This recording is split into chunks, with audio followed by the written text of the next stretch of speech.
Aujourd'hui, je vous embarque avec moi. Nous allons créer une composition pour la voiture, pour un mariage. Donc voici ma sélection florale. On est dans le blond. On a des roses branchues, des roses blanches, des hortensias, des lys, de magnifiques chrysanthèmes, elles sont vraiment gigantesques, et du gypsophile.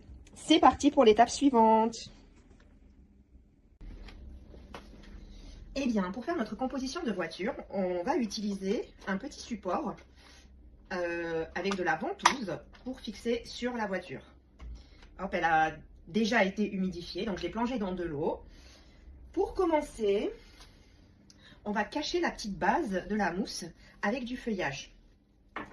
Donc, on va découper des petites branches et en fait, avec notre feuillage, on va cacher la base, mais également donner à la composition la forme souhaitée. Ça veut dire que, hop là, je vais venir insérer mon feuillage en fonction de la forme souhaitée que je veux donner à ma composition. Non seulement on cache la base, mais également, eh bien, on va donner la forme. Voilà. Hop là. On dégage toujours la tige de façon à ce que quand on insère le feuillage, la tige soit totalement nue et facile à insérer.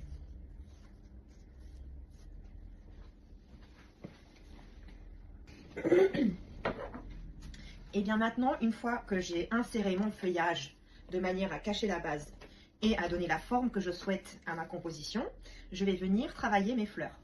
Ça veut dire qu'on va venir insérer dans la composition les fleurs que l'on a prévues pour cette pièce. Alors, je vais d'abord commencer par les hortensias. Un hortensia est très gros et du coup, on va venir faire des petites coupes. Vous voyez, d'une seule tige, on a 4 à 5 petites fleurs. Hop.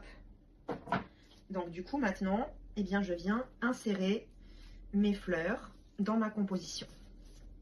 On fait bien attention de bien les insérer de manière à ce que ça puisse toujours rester réhydraté, hydraté, et pour ne pas que ça tombe pendant que la voiture va rouler. Donc je viens les insérer près de la base. Hop.